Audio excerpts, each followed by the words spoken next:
let's see what we got here. Jayo Radha Madhava Kunja Bihari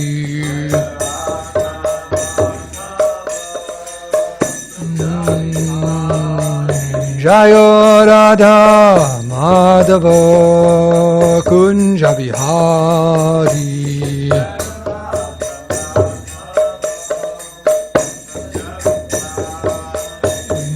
Gopi Janavallabha Girivardhari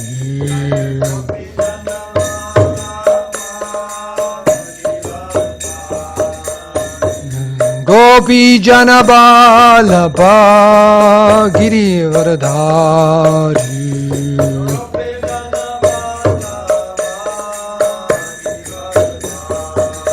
Jasuranandana Braja Janaranjana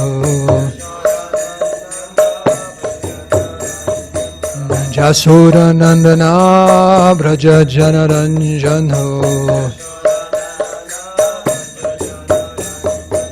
Jamuna Tira Vanachari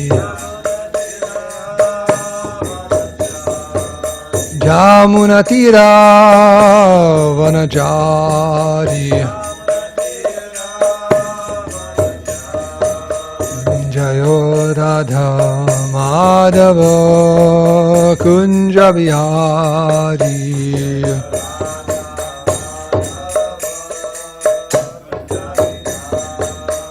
Jaya Radha Madhava Kunja Bihari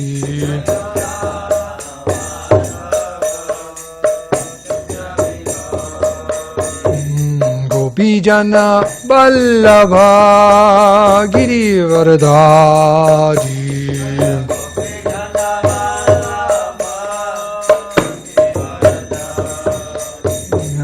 Gopi Jana Vallabha Girivardhari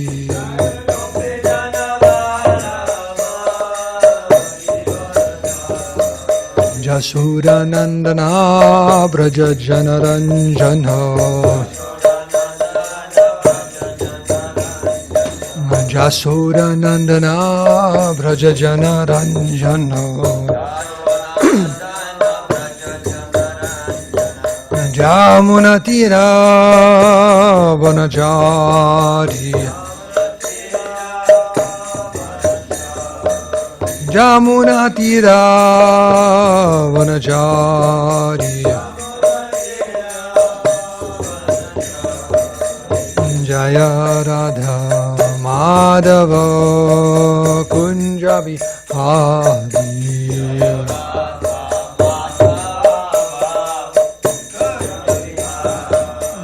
Jaya Radha Madhava Kunja Bihari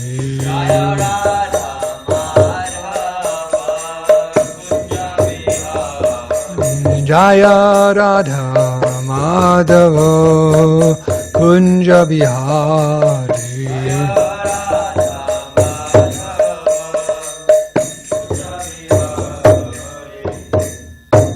Sri Radha Madhava ki, Sri Radha Giridhari ki jai, Sri Radha Damodar ki jai.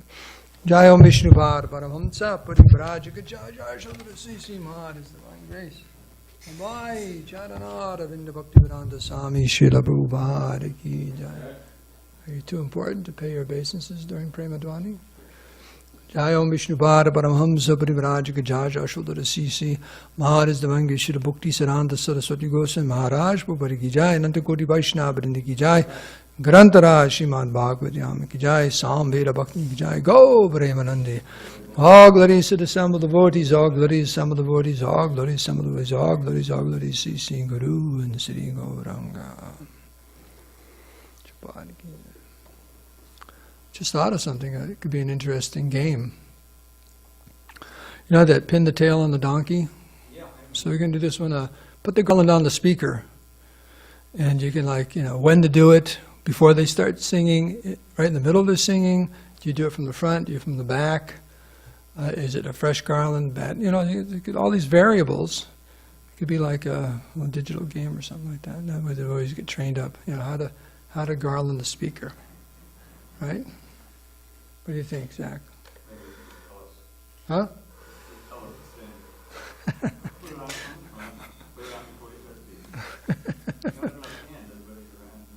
Yeah. Or just appropriate time. You did perfectly well. You get an extra, whatever is extra this morning for breakfast. You get an extra scoop of salad dressing for putting it on just right. Okay. Yeah, you wait until I finish singing, you came forward like that. But you know, sometimes the people do it from the back. You never put a garland on someone from the back, you sneak up and go like this. Sometimes, I don't want to garland someone from behind, you don't do that, like that. And not right in the middle of the doing something, chanting or whatever, so it's better just to, okay, so, with that out of the way. Could we have a little more air in this room? So I need some cold air to balance my hot air, okay, how about that? A little bit, just at least something. I think it's a good idea. It's refreshing. I don't like that. So this morning we're reading from the 7th verse of the 8th chapter of the 4th canto, beginning the history of Dhruva Maharaj. And we're going to read 7 and 8. So the scribe will know tomorrow. You can start with 9, and then whoever speaks will probably speak from 10. Because there's no purport for 9. So this is the verse. Om Namo Bhagavate Vasudevaya. Om Namo Bhagavate Vasudevaya. Om Namo Bhagavate Vasudevaya. Narayanam namaskrityam naram chaiva narotamam devim sarasvatam vyasam tato jamadiyarayat. That's my mind going, trying to think of something to say. That sound. Okay? So don't worry about it. Just, you know, I always thought those tapes of Prabhupada in Bombay, you hear that bang, bang in the background. I always thought it was construction. It's the fireworks. It's holy. Diwali and all the fireworks going off. I always thought it was construction in the background. You know, it's actually fireworks going off all the time. Okay. So here's the Sanskrit.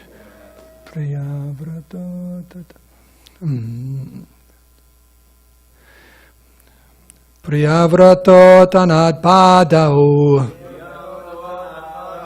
Shatarupa pate sutau Vasudevasya kalaya Rakshayam jagatastitau Priyavrato tanat padau Shatarupa pate sutau Vasudevasya kalaya Rakshayam jagatastitau Priyavrato tanana padau Shatarupa pate sutau Vasudevasya kalaya Rakshayam jagatastitau. Please chant.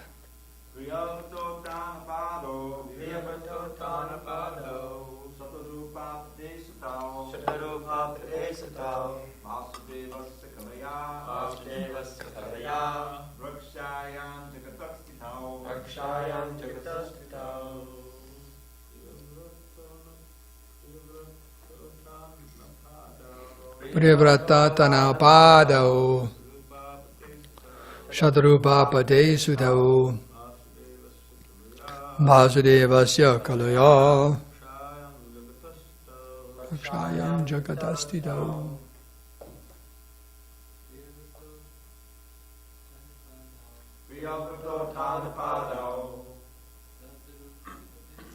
Shatarupa pade sudau Vasudevasya kalaya Rakshayam jagatastitau. Priyavatatana padau Shatarupa pate sudau Vasudevasya kalaya Rakshayam jagatastitau. Dr. Zach, everyone's looking at you. Vriyavratana Tapadao Shatarupa Padestidao Vasudevasya Kalaya Rakshayam Jagadaustidao. Word for word. Priyavrata. Priyavrata. Utanapadao. Utanapad. Shatarupa Patehe. It's already 8 o'clock? Wow, time flies when you're having fun. Shatarupa Patehe. Of Queen Shatarupa and her husband Manu. Sutau, the 2 sons, Vasudevasya, of the Supreme Personality of Godhead. Kalaya, by plenary expansion. Rakshayam, for the protection. Jagataha, of the world. Stitau, for the maintenance. Translation and purport by Srila Prabhupada. Swayambhuva Manu Swayambhuva Manu had 2 sons by his wife Shatarupa, and the names of the sons were Uttanapad and Priyavrata, because both of them were descendants of a plenary expansion of Vasudeva, the Supreme Personality of Godhead. They were very competent to rule the universe, to maintain and protect the citizens. Purport. It is said that these 2 kings, Uttanapad and Priyavrata, were specifically empowered by the Supreme Personality of Godhead, unlike the great King Rishabha, who was the Supreme Personality of Godhead himself.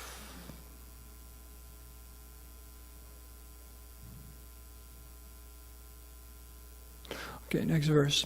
Sorry, is that a referring to Shabde? When you come to the yellow Shabde, I'm not quite sure why you're So they're in that line of Rishabdev? I don't know if they're not. Maybe they're referring to Swayambhuva Manu or something. But Rishabdev's later, at 5th canto.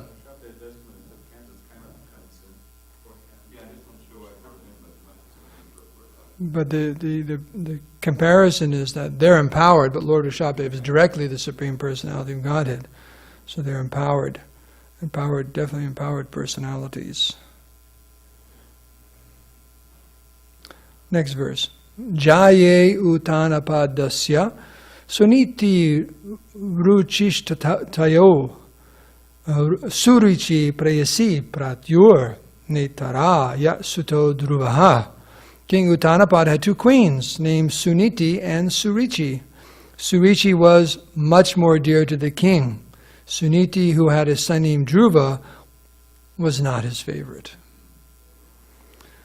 The great sage Maitreya wanted to describe the pious activities of the kings. Priyavrata was the first son of Swayambhuva Manu, and Uttanapad was the second, but the great sage Maitreya immediately began to speak of Dhruva Maharaj, the son of Uttanapad, because Maitreya was very eager to describe pious activities.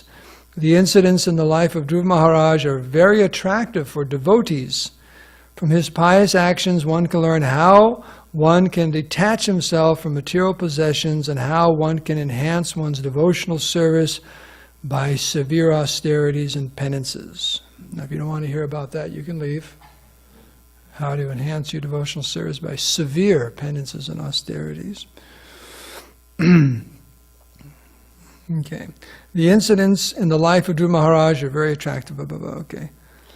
By hearing the activities of pious Dhruva, one can enhance one's faith in God and can directly connect with the Supreme Personality of Godhead, and thus one can very soon be elevated to the transcendental platform of devotional service. The example of Dhruva Maharaj's austerities can immediately generate a feeling of devotional service in the hearts of the hearers. Srila Prabhupada ki jai. Om Agyantimirandasya Gananjana Shalakaya Chaksurunminitam Nenata Ismai Sri Gurave Namaha.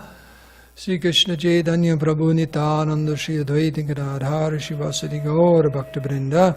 Hare Krishna, Krishna Krishna, Hare Hare, Hare Rama, Rama Rama, Hare Hare. can hear my brain going, can't you? Just turning, the wheels are turning. Let's see what I can think of something to say. First thing I like to say is that in the verse here, it's referring to the two queens, Suniti and Surichi. Ruchi flavor, Suruchi. And it's interesting in the Vedic literatures. There's Raja Dharma. You know what Raja Dharma is?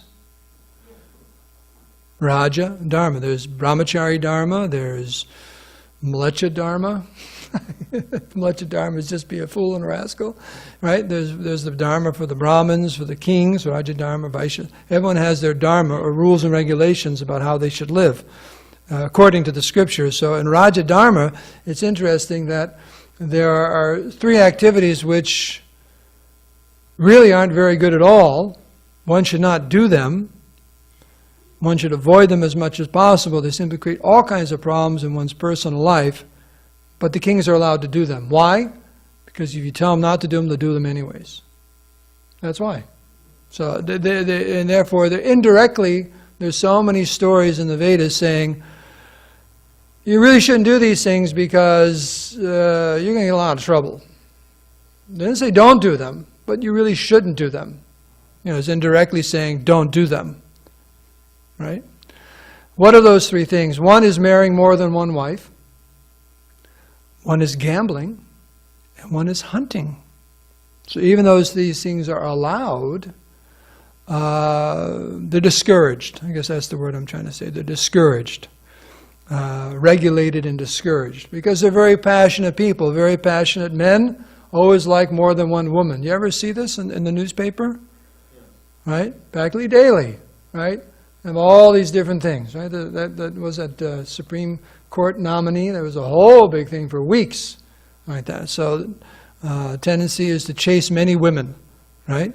So in Vedic culture, you didn't chase it. Well, sometimes they did, but you married. A king could marry more than one, like that. Or gambling. It's amazing, this gambling thing. All these billboards everywhere.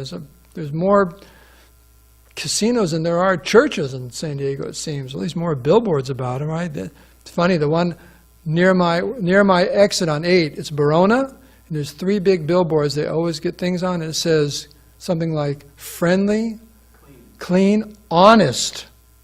A casino's honest. It's like saying a prostitute's house is chaste. All these chaste women, yeah, it's like polite, honest, and maybe clean or something. Each billboard in like letters that are like 10 feet tall. That's their advertising for this month. Every month, they change the message. So honest, like that. Yeah, sure. So these 3 activities, they are discouraged because very passionate people want to do these things. But what do? They lead to ruination. Right? All kinds of problems. Having more than one queen. There's so many. Here's a story here. Very difficult situation, because as we read in the story, in this particular historical instance, Uttanapad was put in a very difficult situation. His heart was broken because of his neglecting his son, because of his over-attachment to one of his queens. He neglected, Dhruva, and Dhruva ran away from home. He just disappeared into the forest, and he was devastated. Devastated because of that. How do you think he felt? Just because he didn't want to upset, Suniti, so his favorite queen. Suruchi is his favorite one, I'm sorry. And then, of course, you have all kinds of stories about gambling. Prime being Yudhisthira Maharaj. And the Kshatriya cannot refuse invitation to gamble. And that's how they got him, because, Shukini, the uncle, he was Sukuni, very expert at cheating at gambling. So he said, "Come on, let's call him for a gambling match, and we'll just take we'll just take everything from him, like that. The shirt off his back, everything, right? And Yudhisthira knew he wasn't good, but you can't stop. You're a Kshatriya. Someone challenged you to fight, you got to fight. Someone challenged you to wrestle, you got to do it. So okay, let's gamble." So all the problems because of that. And then hunting, so many difficulties from hunting. Like that. Hit the wrong person. That happened to Dasarath Maharaj. You know that story? He had the benediction or the ability that just by hearing the sound of an animal, you didn't have to see it, just by hearing the sound, shoot an arrow and get it. So one morning he's out hunting as a young king or prince on the banks of the Sarayu River. You know how it is early in the morning, it's foggy along a river, the ocean here, some fog rolls in. So here's this gurgling sound, sounds like an elephant or some animal drinking water. I don't want to make that sound, or go like that. So he thinks, oh wow, this is maybe a tiger. So he lets his arrow loose, boom, and it hits a little boy, a young man who's a sage. He's taking care of his two elderly parents who are blind. So he runs up and sees what he's done, and in the last, throes of death, because what he does, he has to pull the arrow out. So before he pulls it, the young man tells him, I just came down for a little water. He had a little kamandula there, and I'm taking care of my elderly parents. They're blind.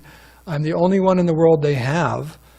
They're sages also. You should immediately go and tell them what happened. And then he pulled the arrow out, and he died. So what to do?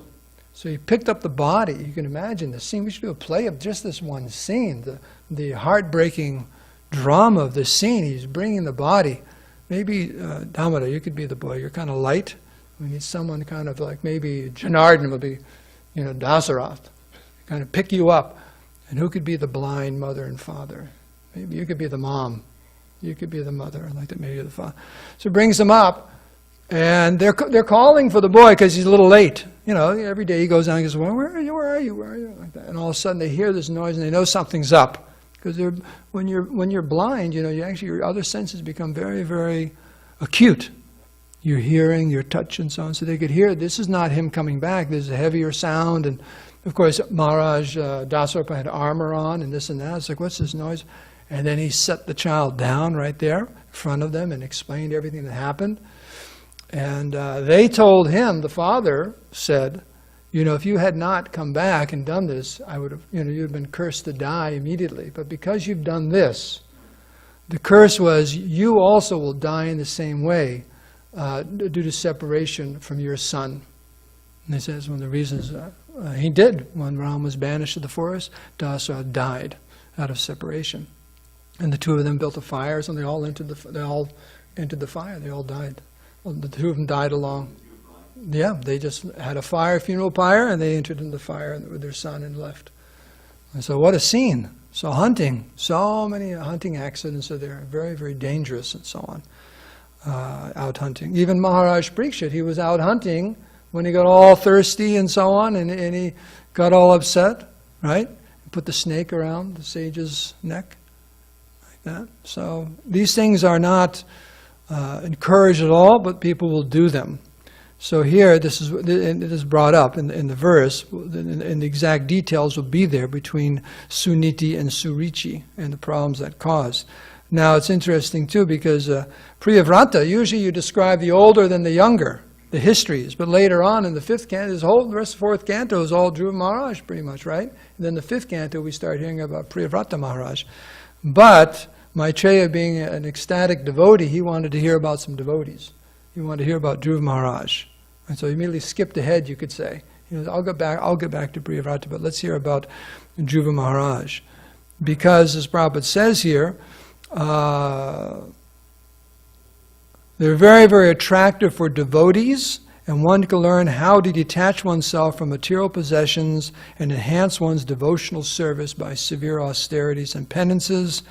Prabhupada says here, the example of Dhruva Maharaj's austerities can immediately generate a feeling of devotional service in the hearts of the hearers. So, there's two ways to associate with devotees. You have Vapu and Vani, right? Their personal association and their instructions. Now, we can't directly associate with Dhruva Maharaj right now. And there's all the pages of the Bhagavatam are filled with the lives of so many devotees. Because what's Bhagavat? What's the Supreme Lord without the devotees? It doesn't have any meaning. It has no meaning. Krishna by himself has no meaning. Krishna is always surrounded by his devotees. So every chapter of the Bhagavatam is filled with the Lord and his devotees. And that is what's most important for us because we're aspiring devotees. So one history after the next of wonderful devotees of the Lord and how they manifested their Krishna consciousness. And that's the sustenance of all of us, of all devotees, hearing and glorifying the other devotees. And of course, the most wonderful literature is the Brihad Bhagavatam Rita, the first section, where Narada Muni is going, trying to find that devotee who is most favored by the Lord. And in that first section of that book, you read it very carefully. You can delve into the intricacies and great ecstasies and what it means to be an advanced devotee and how humility of devotees and appreciations and Krishna's relationship with the devotees. It's very, very attractive to the ears to hear and also the mouth. That's why Maitreya, he just wanted to talk about the devotees. There's a taste in your mouth. You ever experienced that when you talk about devotees? There's a certain taste in the mouth, and there's also there's a taste in the ears. Right? What is that verse? Satam prasangam mama samvivido? Hrit karna. Your heart and the ears, like that. Rasayana, very delicious. Amrit, taste, like that. And it enters the ears, like that. And all kinds of things start happening, like that. One's faith, one's devotion, all these things, one after another, they just start developing just by hearing about the devotees. So devotees become very, very ecstatic to hear about other devotees. In fact, was it Back to Godhead has those sections? How I came to Krishna consciousness, like that. Right. Well, they still have now. They're more. They're very. Every once in a while you have them. They're much more developed in the sense that it's from doctor or this or that, and family members told them not to be a devotee and this and that, and they came around. Their mother was dying. Very, very elaborate stories now, but how they came around to becoming devotees, and it is enlivening to hear. Oh, how did you come to Krishna consciousness? And have that association of the devotees who are setting such high levels of example for us. Just like Dhruv Maharaj, he's 5 years old. Now you see little, Balaram, he sometimes explains this. He told me that, kids are nice and all, but he can only take about a few seconds or a minute or two of their association. After a while they get gets a little crazy because they're just running around like bag of uncontrolled senses, right? 5-year-old kids, woohoo! They just run around, they can't. Just like I was sitting during the thing on Saturday, the memorial. I was sitting next to, I forget his name, but anyways, the child was there. What do you call it? Fidgeting? What? Abai, and the daughter, her son, was a boy? Yeah. Narayan, that's right. I haven't seen him since he was a bambino. But, fidgeting, trying to do this and that, and then, finally, some of the devotee gave him a little thing on his phone for drawing, just trying to, because it's like that. How is this 5-year-old boy leave and go with such determination to the forest filled with lions and tigers and bears and, it's very scary, by himself to perform the austerities to find the Supreme Lord. Great, great austerities which cannot be ever duplicated or imitated. Right? He's so determined. Even Narada Muni came to him and tried to discourage him. You're just a 5-year-old boy. Why don't you go back to the palace? And, He said, no, I'm going to stay here, and if you can't help me, why don't you just move along yourself? Like that. So determined that Krishna himself came. Like that. Lord Narayan came. Gave him personal audience. Like that. So just hearing about those austerities, the great austerities of the austerities are very great, and who is the person performing them? The little boy, little child. Which also shows that it doesn't matter what one's body is. Anyone can engage in devotional service. 5-year-old boy. So these examples are very enlivening to devotees. And also the point Prabhu says, one enhances one's devotional service by these austerities and penances. There's that saying, what's the wealth of the Brahmins? Austerity is the wealth, yeah. Austerity is the wealth of Brahmins. And you ask them, have you any money in your kurta pockets? Usually it's quite empty there. So, but what's the wealth is the austerity. That's the wealth of the Brahmins. So these austerities and penances and how they can enhance one's devotional service. So having not artificially austere lifestyle, but devotees are very, very simple, and they have a very simple austere, and they perform so many austerities. As you know, living in the ashram, that's an austerity. That's what it's meant for. It's actually not meant to be comfortable. Ashram's not meant to be comfortable in the sense of cushy. It should be comfortable and sufficient, but it's supposed to be very, very simple. You could say even somewhat Spartan, but everything is there, and everything's clean and very nice. One has sufficient, probably many times we use that word, sufficient. Sufficient clothing, sufficient food, sufficient, that's there. But that's very, very good training for anyone and everyone. That one is as much as one needs, like that. And performing these different austerities in the brahmachari life. The idea being that in the beginning of our lives, if we have that training, that will carry through the rest of our life. Whatever we do in our childhood or in the beginning, it carries through. So these things are important.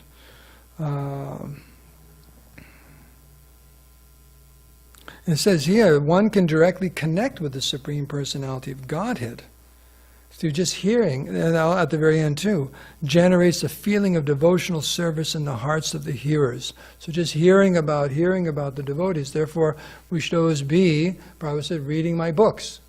Prabhu would say that, always hearing, that not wasting any time. Just keep reading and reading. There are so many wonderful literatures, and they're all filled with the stories of devotees in their devotional service. So there's no guesswork like that. You don't have to guess. You know exactly what we're supposed to do, like that. So because some what's it? Just trying to think of Harisari Prabhu. I was just listening to a lecture. He was talking about when the Chaitanya Charitamrita first came out back in '75. The verse came up about sadhu sangha sarva shastra koi lava matra sadhu sangha sarva siddhi hoy. That associate with devotees of the Lord, associate, because even a lava matra, a 11th of a second, give one sarva siddhi hoy, all perfection. So the devotees are thinking, wait a second, I've been a devotee for years. It says here 11th of a second. What's going on? So they asked Srila Prabhupada, what does that mean? He asked Prabhupada, what does that mean, just 11th of a second? Because we're getting more than 11 second association with you. Why is it we're not perfect? So Prabhupada's answer is quite telling. He gave the example that when you build a fire, if you have very, very, very dry wood, it ignites immediately. If you have wet wood, what happens? It takes a long time and a lot of flame to get that dry wet wood going. In fact, there's a lot of smoke and irritation and so on. So Prabhupada said, if someone's ready, all they need is 11th second association with a pure devotee of the Lord, and their Krishna consciousness takes off. But if we're not, then it takes a lot of time. Prabhupada said the drying process for the wood is our sadhana bhakti. That's the drying process. He said the problem is, also you dry, then you get wet again. In other words, we fall away, whatever. And then you got to start over again and start over again. Another difficulty is, if it takes too much time, you gave the example, you try to light a wet fire, all that smoke and irritation is disturbing, you go away. You give up. Oh, I've been trying and trying and trying. Why is it taking so long? My senses are always disturbed and so on. I'll go away. But that's the key to that verse. The association of devotees is dependent upon our receptivity and our qualification, just like the dry wood. That's true. You put some dry wood there, boy, it goes off in no time at all. Ask me how I know. I light so many fires all the time, like that. So you have the right kind of wood, poof, it goes right off. Right. Neophyte platform devotional service is like a wet Bic lighter. It just doesn't, you have to dry it out. So, just hearing and hearing about these devotees, it says here, generates a feeling, an aspiration, hope. All these things are there. In other words, the Krishna consciousness, so many wonderful devotees, the histories are there, and the history is being made in this ISKCON movement. It's not that there were devotees, now there aren't. Every generation, there's so many wonderful devotees. In other words, as Krishna says in the Bhagavad Gita, many, many persons in the past, in the 4th chapter, attained perfection by this process of devotional service. In other words, it's already verified. It's already tried and true. So we're not the first ones. Just sometimes you go on Amazon to order something, and they say, be the first to review this item. Because you always look for reviews. You want to make sure you're going to buy something that's good. Right? And if it says, you be the first, I always say, I don't know if I want to order this one. I better find. Well, sometimes it looks a little less expensive, looks a little cheap. I know what you mean. Yeah, but no one's reviewed it yet. So you get the one that has 5,000 reviews and they're all good. Okay, I'll take this one. I don't want to, I don't know, maybe this one's good or not. I don't want to be the first one. So we're not the first ones practicing Krishna consciousness. And the proof is all these literatures, the Bhagavatam, Chaitanya Charitamrita, all these books, so many devotees practicing Krishna consciousness. And just by hearing of them, generates a feeling of devotional service in our hearts. Like that. And we can learn how we can detach ourselves from this material world and engage in devotional service. So it enhances one's faith in God, and one can directly connect with the Supreme Personality of God, and thus be very, very soon be elevated to the transcendental platform of devotional service. So this is all the benefits of hearing about devotees like Dhruva Maharaj. So we have, I guess, probably a few weeks or maybe a few months of Dhruva Maharaj Katha. So at the end of it, we should all have generated wonderful feelings of devotional service, maybe even come directly connected with the Supreme Personality of Godhead, and enhanced our devotional service immensely. So come back tomorrow. Okay. Any questions or comments? Yes, Prabhu.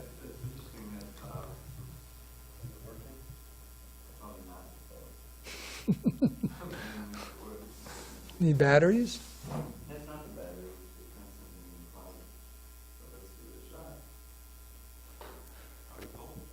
Hare Krishna. So I'll speak loud. So the first thing is that it seems like it's not only hearing about the devotees, but this purport is all about hearing about the devotees. That's also the first enlightenment. And the other thing I wanted to mention is, I heard several times that what you kind of love to hear is testimony to the Maharaj. Yes, that was. Yes, there's Lord Nrsingadev and Dhruva Maharaj over and over and over again. Those are the two sections of the Bhagavatam. Chaitanya Mahaprabhu liked hearing over and over and over again. But one thing that's going to come up, and I always forget this part, because I'll just remind you. One of the fascinating aspects of this, I read ahead, is that it's Suruchi who tells them, you're going to have to get the mercy of God. And she says, I have to take her to my room. But the point is, that Sumiti backs her up. And I think Nagaruni backs her up also. In other words, she's actually giving them the instruction. Uh-huh.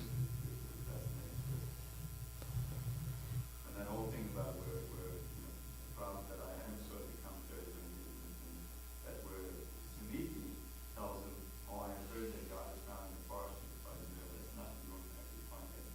That's for all of us.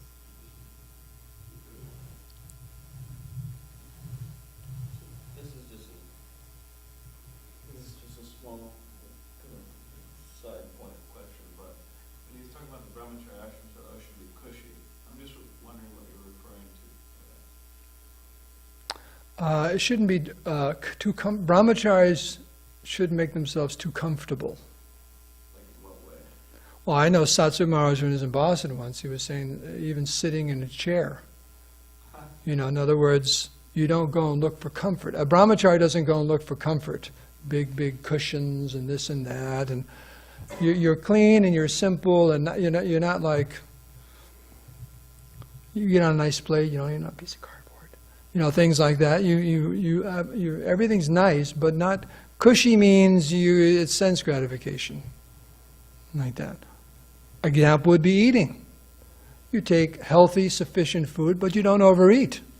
Overeating is decried for everyone. but especially a brahmachari.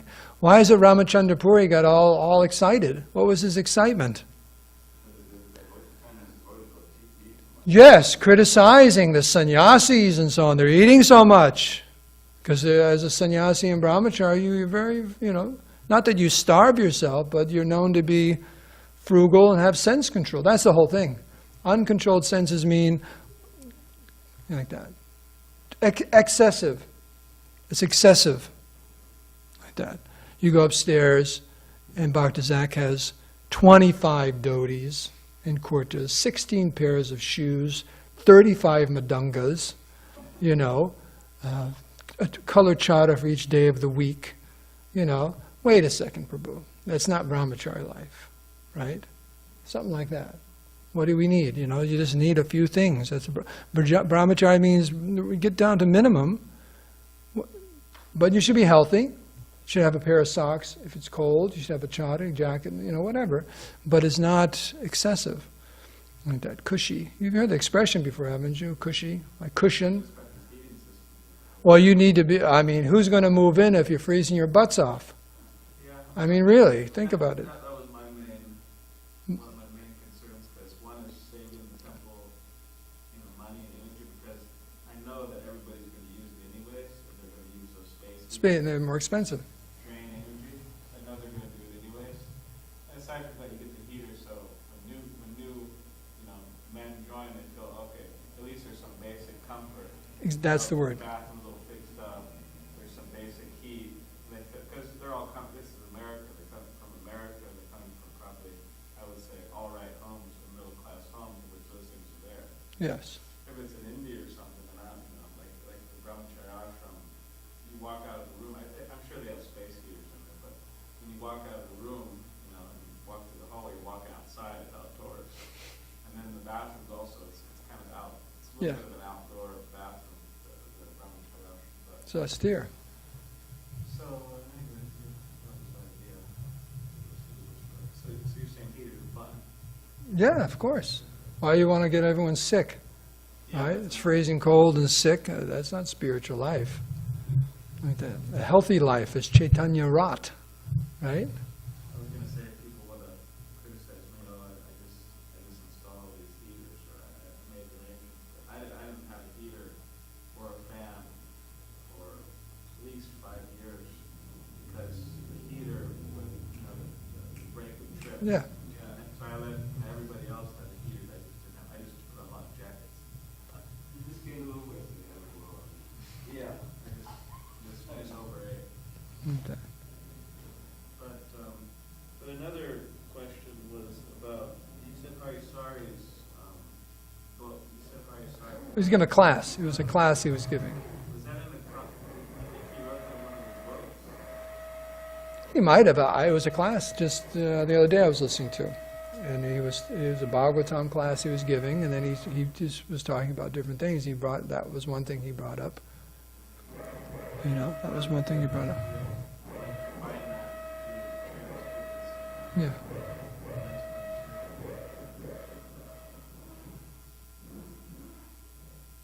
Any other questions or comments? Another point he brought up was very, very good. In this lecture, he was talking about impersonalism and so on. And Prabhupada said like 99% of the people in India are all impersonalists. But he said that the library, this is right on the time that library started in Calcutta, the person who donated that, he said, is quite a difficult person to get along with and so on, but he's a donor and so on. And he said when he first met him and so on, the men were saying that Bhagavad Gita is the best book in the world. It's the most knowledge and information, and such an amazing, amazing book. He says, I studied every day. And Harisari thought, this is nice, And he said he studies it every day to learn how to be just like Krishna. Because to bring up the point is, it's inherent in all these people to think the Bhagavad Gita, you're supposed to speculate and interpret it your own, how you think what this Krishna means, and so on and so on and so on. And he said, Krishna became great because he spoke the Bhagavad Gita. Not that the Bhagavad Gita is great because Krishna spoke it.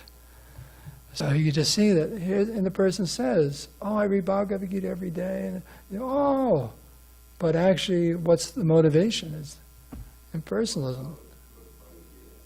It's just like, they have no idea about the scriptures. This is Kali Yuga. So we're very, very blessed and fortunate to have all these literatures presented exactly how they're presented. So we should always study them with great enthusiasm and try to follow in the footsteps, not imitate, but follow in the footsteps of these great devotees. You know, we don't want to encourage everyone that they have to go eat. What is it? Dhruva Maharaj was eating dry leaves at a certain point, and he stopped that. And That was the first thing he did. yeah, and it got down to breathing, taking a breath every once in a while. I guess we can cut down on the boga bill a little bit. But who will join? Like that. Come to the Sunday feast. That was delicious. Right? That won't happen. Won't happen. That was a Sunday feast in the Satya Yuga. Everyone take a breath. Very nice.